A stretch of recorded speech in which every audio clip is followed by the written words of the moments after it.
morning, everybody.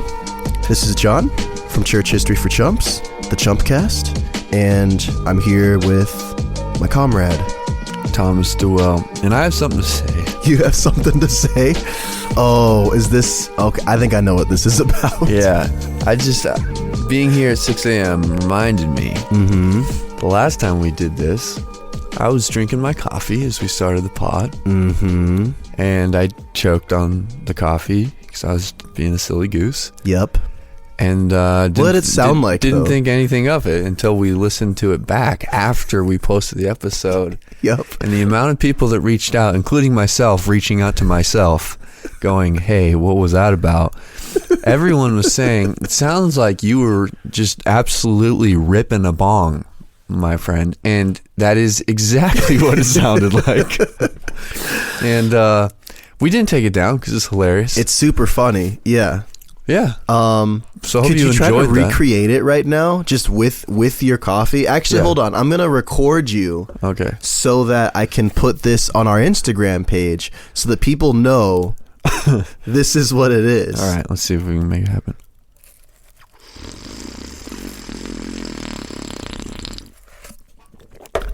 I mean, I think that sounds like a little bit sus, but right now it just mainly just sounds like I'm drinking coffee. But something about once it gets posted, Something about that audio. also the Yeah. coughing at the end really didn't help. Yeah. I'm glad you all got so much enjoyment out of that. That was phenomenal. Yeah. But you know, I think it was really tempting for me not to like push the envelope, because, you know, we are pastors. We do need to be a little careful about that. Yeah. But you know, because benwatson.jpg outed you on Instagram immediately. He was like, the Chumpcast has gone woke. Like, I remember back when I missed the old Chumpcast, you know, straight from the Go Chumpcast. And I really wanted to be like, yeah, I'm so sorry, you guys. We have contacted Thomas's elders and we're launching a full investigation. And, you know, the Church History for Chumps has never endorsed anything like this. But I was like, no, I don't want to go too far. So I decided to be a square about it. I think because I am such a square, it doesn't bother me at all. Yeah. Okay. That's good. That's more fun. Yeah. Because the fact is, like, if this was a podcast that I just heard about that I wasn't co-hosting, it's almost like, oh yeah, Thomas ripped a fat bong like on a podcast he was doing. I'd be like, no, he didn't. Like he would never do that. Anyways, how you doing, bro? Doing good, man. Good. Yeah. Glad to I be noticed here. since you slurped that coffee, you're more relaxed. You're just a little calmer. That is the effect that coffee has on me. That's right. Yeah, you're looking a little hungry. Yep. I am hungry, man. That's true. I don't know if we told you guys, but when we do these early morning recordings, we get our coffee, we record an episode, and then we go over to Kiss of Smoke Barbecue, which if you're ever in Tucson or if you live in Tucson, you have to go get this barbecue. And they do breakfast stuff. They do. Dude, I just thought of this. I realized I never told you. We're getting sponsor offers on the website that platforms our podcast, and they're all like glass companies. No, they're like other Christian podcasts, and they look to be like solid. They're like, some of them are like, oh, uncovering the history of the Bible. We could like post a little 30-second ad, but it's like, you know, you get a penny for every person that listens to it.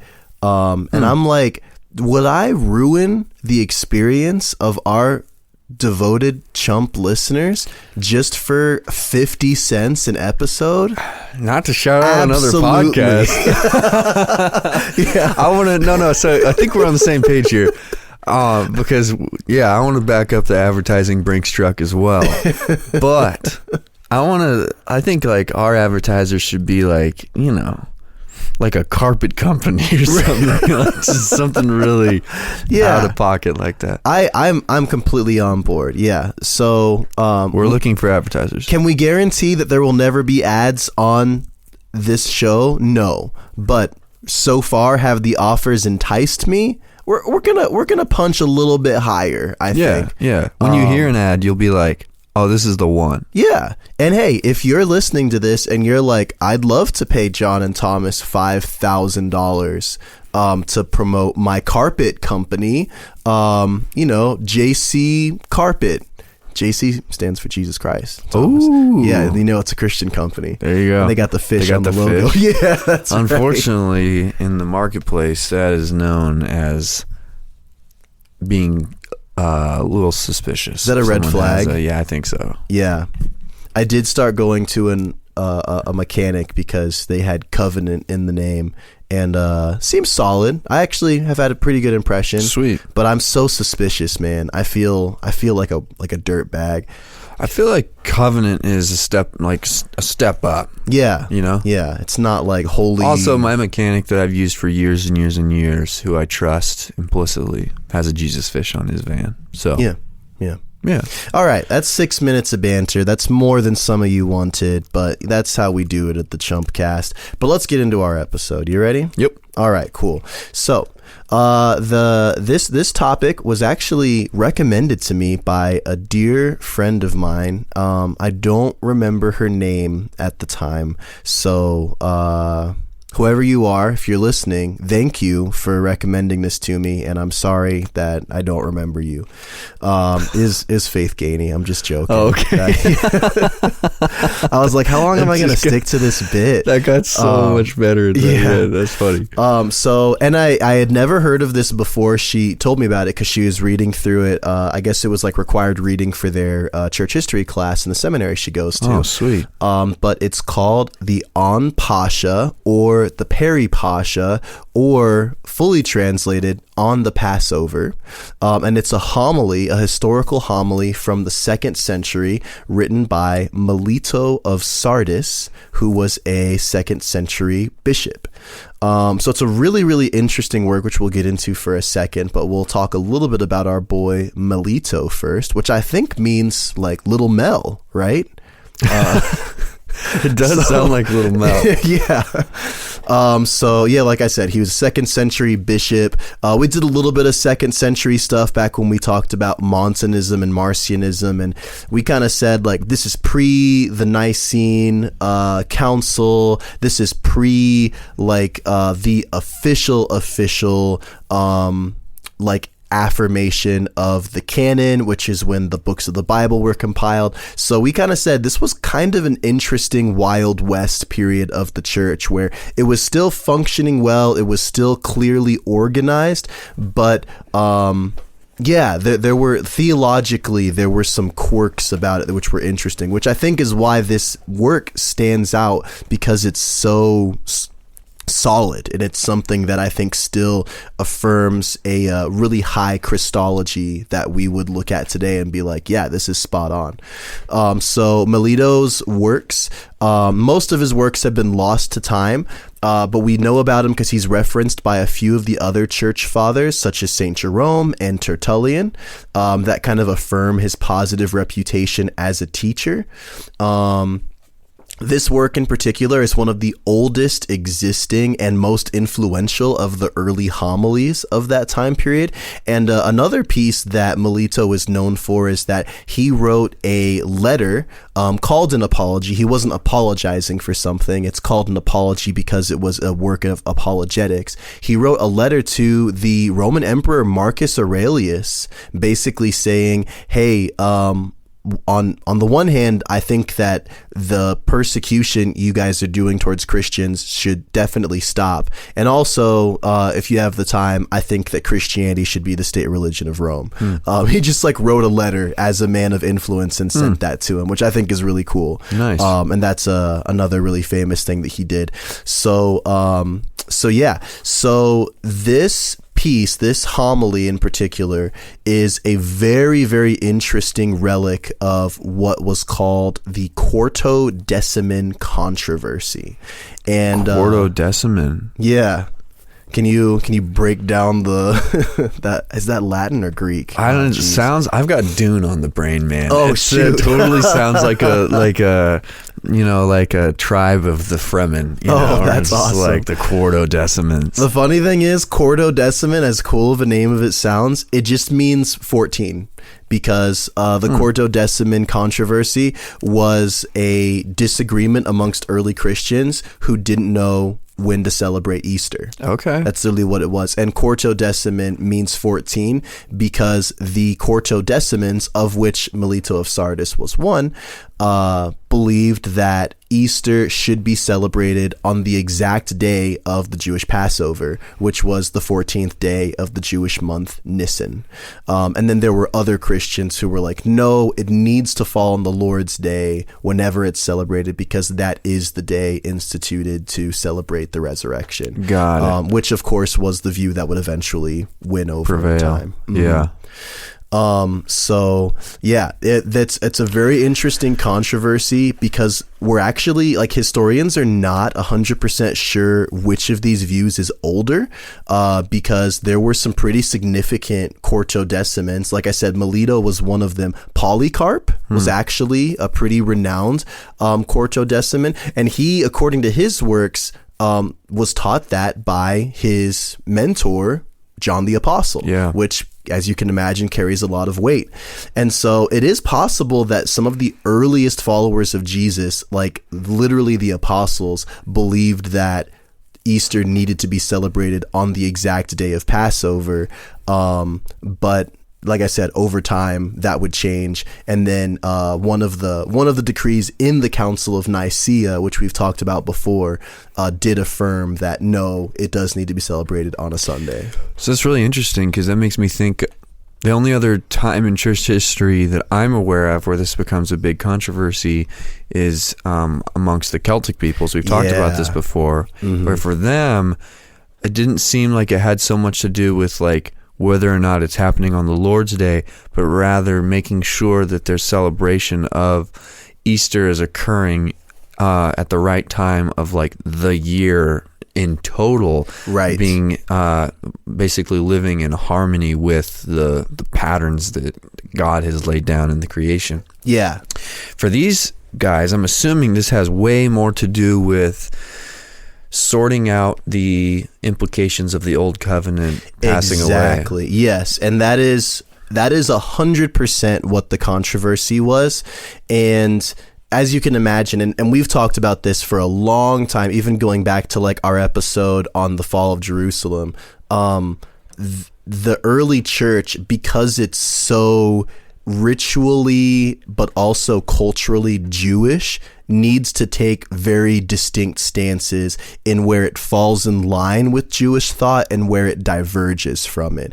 And so the Quartodecimans, like Melito, are going to say, no, this is like Jesus Christ was the fulfillment of the Passover, so there's no reason that we should divorce ourselves from it. This is clearly, like, the crucifixion and resurrection is clearly an example of the Passover coming to fruition, so we should keep this. And then of course there were others who were like, no, we shouldn't. And I think another interesting thing too, and this is something I didn't read into a ton, but the decision to go to Sunday as the metric rather than the 14th day of the Jewish month of which I just freaking said, Nisan, thank you, was a switch of calendar. You're going from a lunar to a solar calendar. So I think that there's more at stake here. There's a lot at stake. Yeah. And I think that wanting to divorce from the lunar system was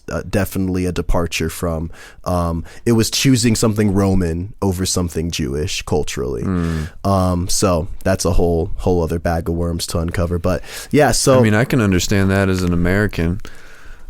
Yeah. Do we talk about this? We talked about this with Brad, actually. The whole, like kilometers versus miles. Yeah. I'm down with going with the more widely accepted system. Yeah, I mean, the lunar calendar certainly did not win the global battle, right? Even though we kind of lost the global battle in terms of like the metric system. Yeah, that's true. Yeah. So let's get into Peri Pascha. So like I said, this is a homily that was written by Melito of Sardis that would typically be preached around the time of Passover, and it was written to kind of gather the saints liturgically but also to speak to the implications of what Passover was. And it is really fascinating because it has a very, very strong Christology. It's clearly showing that Christ's appearance, crucifixion, and resurrection is the central event in biblical history. Like, this is the most important thing that the Old Testament is very clearly pointing towards. And so when we think back to that quote that we've mentioned from Augustine, that, kind of the New Testament is foretold in the Old Testament, but the Old Testament is revealed in the New Testament. Like, this is 100% a working out of that idea. And I think what's interesting is it also has a very strong typology, which, if you are familiar at all with the covenantal view of scripture, typology is huge, because typology, just to kind of explain that, is this idea that the Old Testament presents readers with a, quote, type or a theme that is fully expressed in the person of Christ. So the easiest way to look at that is when we call Jesus the Lamb of God. The Lamb was traditionally sacrificed as an offering for the sins of the people, and it was without blemish. Jesus was spiritually without blemish and was sacrificed to cover the sins of humanity. But you can see in other occasions where this kind of type is fulfilled. Like, people have often looked at the story of the binding of Isaac and said, the reason that Abraham did not sacrifice his son Isaac was because his true son, which would be Jesus Christ, would step in and be sacrificed instead by his father. So it's looking at the Old Testament not to negate any of the not to negate the historical, it's not trying to say, oh, this was more of like a metaphor. It's saying, no, this is true, but even in its truth, in the true practices of the old, we are seeing a glimpse that will be fulfilled in the new. So with this homily, would this be used then annually during the Passover? Yep. As almost like their liturgy for how they would celebrate the Passover? Yeah. So they I think the Quartodecimans, because of how they practiced it, they wouldn't have celebrated Good Friday and Easter. I think because they would have seen the death and resurrection kind of as one together event. So they would do this kind of as part of their practice. And here, let me read, just so that we can kind of put a little face to this. I'll read the first couple of verses of the letter, just to kind of get an example, and I'll have a few other quotes too to kind of fill in, because there's some really sick lines here. But here's the first passage. The scripture of the Exodus of the Hebrews has been read, and the words of the mystery have been declared, how the sheep was sacrificed, and how the people was saved, and how Pharaoh was flogged by the mystery. Therefore, well beloved, understand how the mystery of the Pascha is both new and old, eternal and provisional, perishable and imperishable, mortal and immortal. It is old with respect to the law, new with respect to the word, provisional with respect to the type, yet everlasting through grace.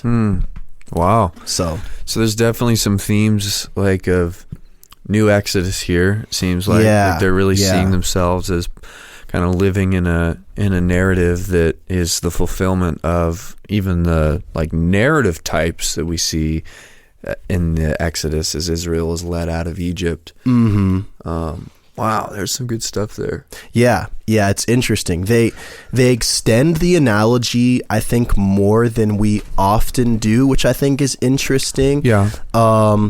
Let me see. Something I like about that is, that I'm seeing, that I wish we had maybe a better recovery of, is sometimes we do have like our Good Friday services where Good Friday is just this big downer, like, oh, Jesus died. And I'm saying that as a massive fan of like Tenebrae services that are like really gloomy and dark, physically dark.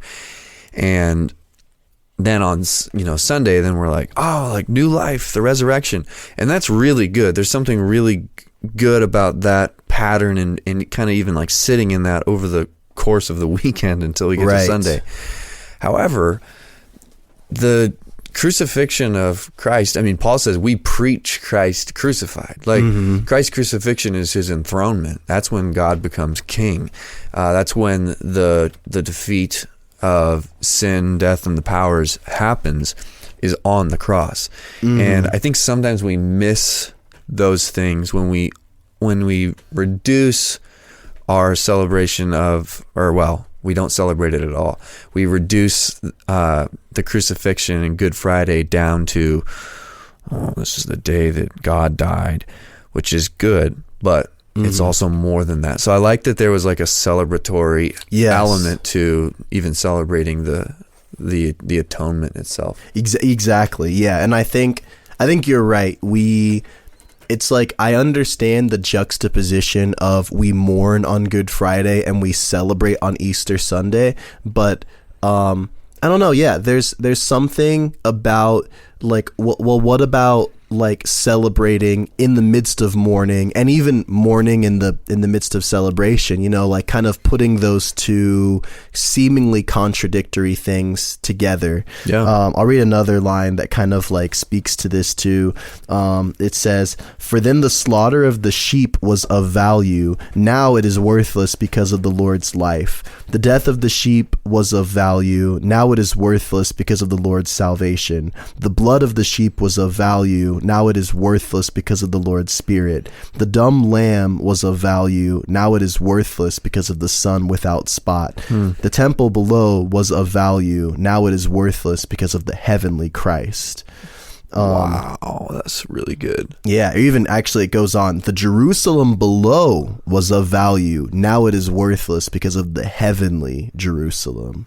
So yeah, it's definitely very interesting in that it is kind of, I don't want to say dismantling, but it is breaking apart every piece that we see of the Old Testament. And again, they're seeing these as fairly like recent, like relatable Jewish practices, and saying this is how all of them, like whether it's the temple, the city of Jerusalem, the sacrificial system, all of it is fulfilled in the person of Jesus, which is a very theologically rich concept for the church at this time. Yeah, and I just want to point out it's the opposite of some sort of like replacement theory concept where it's like, oh, Christianity is just throwing Judaism in the trash, and it's a brand new thing. Right. It sounds to me that they are really highlighting the fact that it's not a brand new thing. In fact, there is an intense continuity between them and their practice, which, by the way, like there's a ton of Jewish people in this early church. I'm assuming even participating in these Paschal celebrations. They're pointing backwards and saying we're connected to that.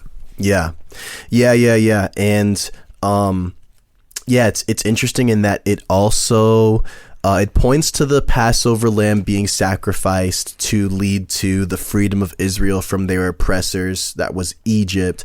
And then it speaks to how Jesus' sacrifice has released us from the oppression of our spiritual bondage and slavery to sin, which again is not like a novel concept, but clearly articulating like, hey, we're experiencing a new Passover. And like, I think one of the reasons why this is so exciting for me is that like I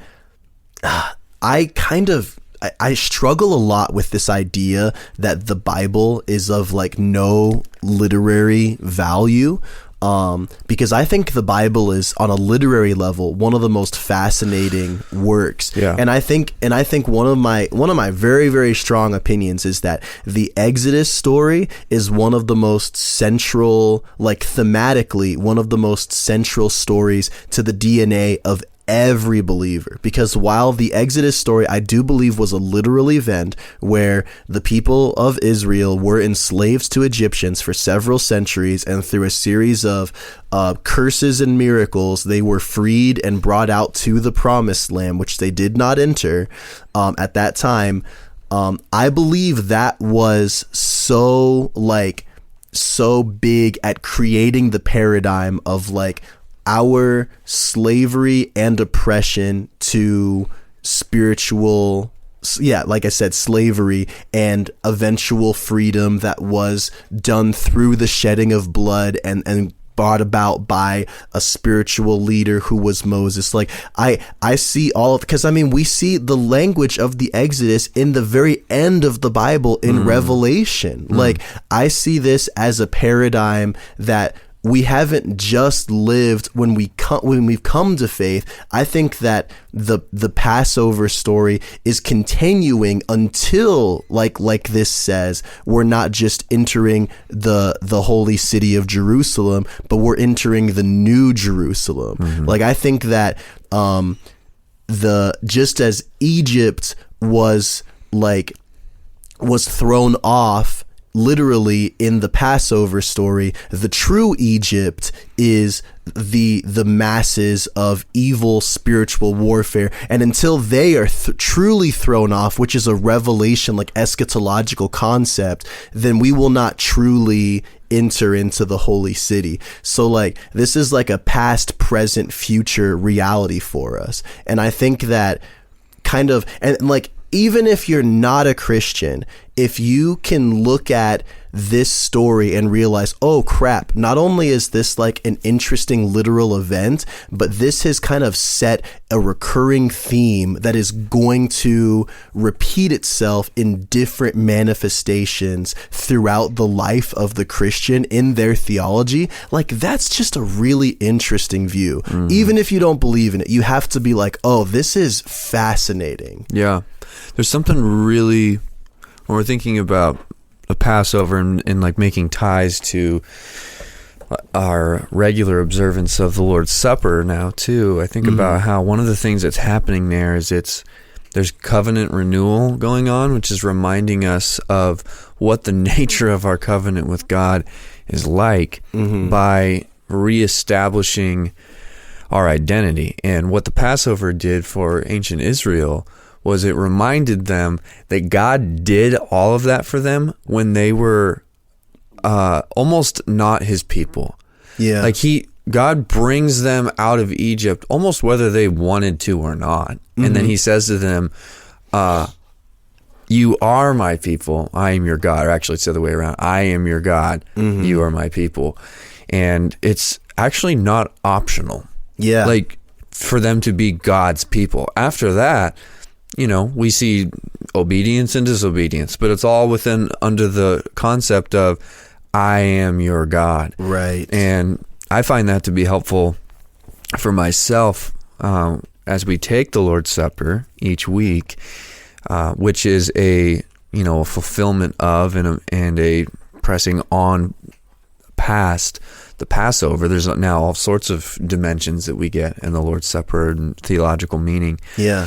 But I just think of like that identity piece, remembering as a Christian that part of what the cross accomplished was making me belong to God. Yeah. Whether I wanted to or not. Yeah. Whether I was ready for it or not, whether I deserved it or not.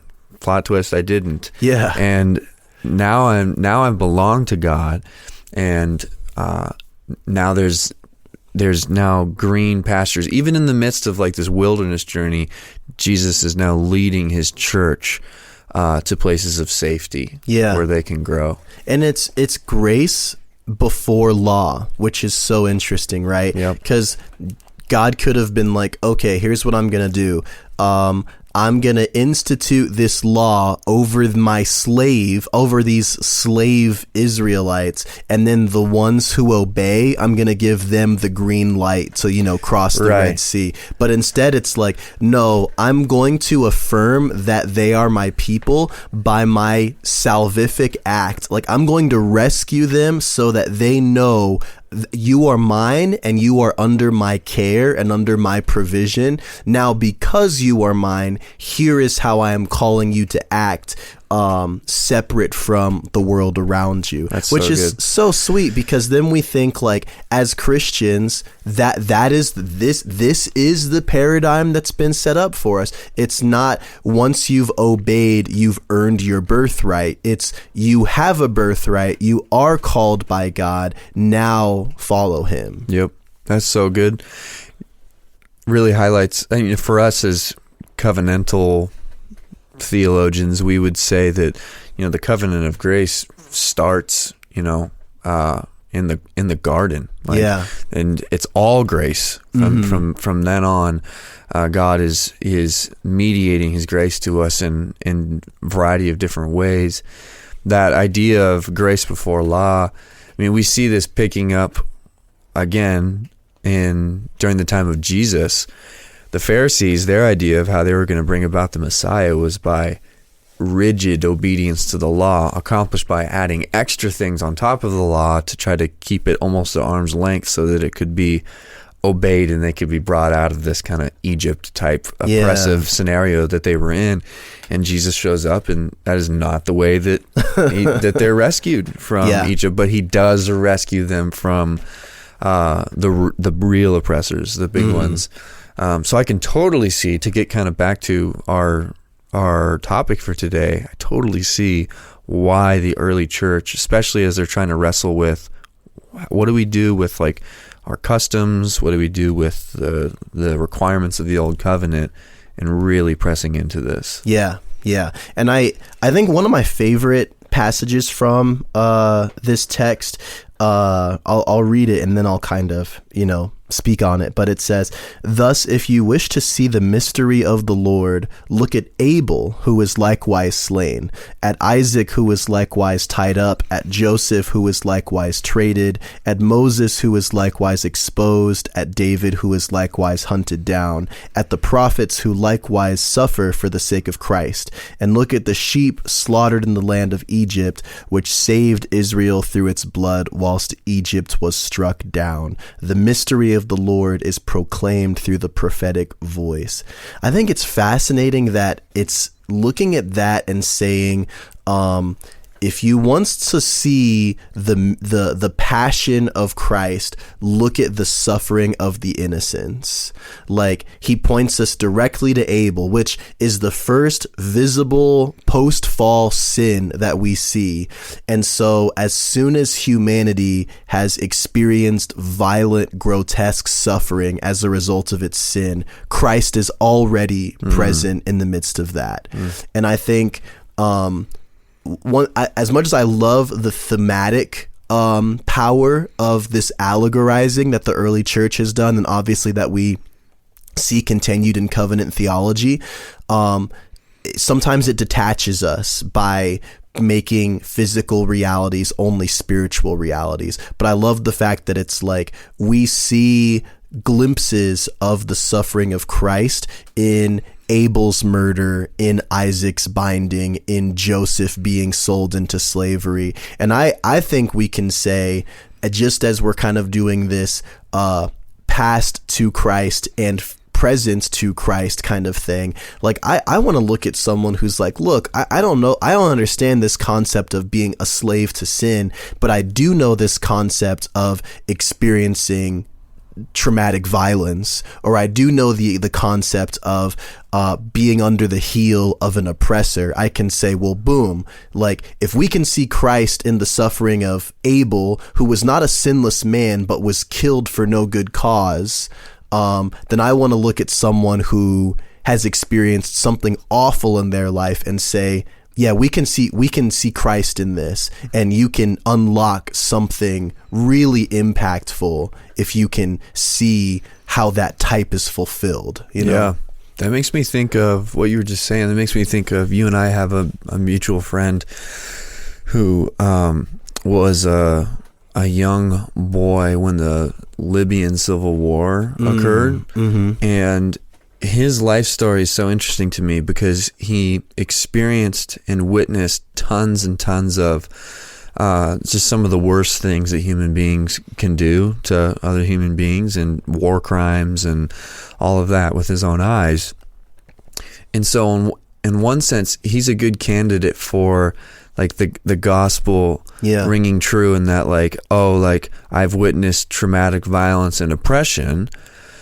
But on the flip side, he would be the first to tell you that in addition to the gospel being good news in that regard, and that like bad men don't get away with what they're doing, God had to do a massive work in his heart as well to heal him from the place that he was at as a young man, where all he wanted to do in life was murder those who had murdered, to seeking the opportunity to forgive those who had murdered. So I just thinking about like the various dimensions of the gospel, like being like a diamond, you know, as it's turned on a table, you see new dimensions coming out. Anyway, that came to mind. Yeah. I love this idea that so many things that are baked into the universal human experience, whether it's just like unjust suffering or kind of a deep longing for, I don't know, purpose, justice, meaning, love, satisfaction, camaraderie, affection, all of these experiences are just these like little paper moons that we look at in this dark cave. And then one day you just look outside in this full moon and you're like, holy smokes, this is everything that I only knew like with such a limited capacity, but is so fulfilled. Like I just imagine like being a dude who like would go to the temple, experience all of the ritual sacrifices, and hear the priest say, "Behold the Lamb of God who is slain." And then you witness the crucifixion of Jesus and the earthquake and the veil being torn, and you're just like, no, that was this. Like something real just happened.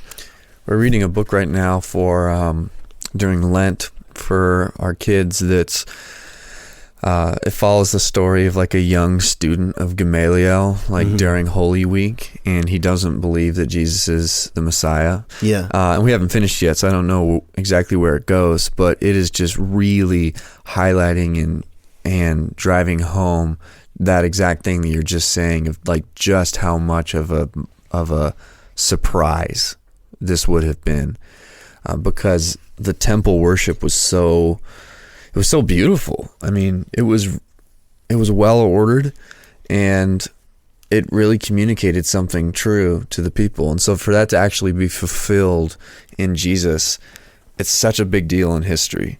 Yeah. Here, I want to read one last passage, and then we can share our closing thoughts. But this passage comes from the end of it, and I just think it's so freaking cool sounding. It goes like this: "The Lord clothed himself with humanity, and with suffering on behalf of the suffering one, and bound on behalf of the one constrained, and judged on behalf of the one convicted. Who takes issue with me? Let him stand before me. I set free the condemned. I gave life to the dead. I raised up the entombed. Who will contradict me? It is I, says the Christ. I am he who destroys death and triumphs over the enemy and crushes Hades and binds the strong man and bears humanity off to the heavenly heights. It is I, says the Christ." Wow. It's pretty cool, right? Yeah. It's like 2nd century Jesus calling. But like way better. Way more hardcore. A little more hardcore, yeah. All right, sweet. Well, yeah, so that was a little snippet about our boy Melito. This is On Pascha. I'm sure a PDF is available anywhere you pirate PDFs from, but yeah, it's just a little sick little work. I kind of like the idea of doing more of these episodes where we just kind of go through little classic pieces. I want to just read more patristic stuff too, dude. I feel patristically weak, but this was a cool one. So That'll be one of our merch line items. Just a t-shirt. I feel patristically weak. That's good. That's good. One day we'll collaborate. We'll compile some of our best quotes from the series and do something like that. All right, sweet. Well, hey, thanks for listening. I'm gonna try to drop this closer to Easter. So hopefully, if we're lucky, we're posting this in the Holy Week. If that's the case, happy Holy Week, listener. And thanks for checking us out. And we'll catch you next time. God bless you.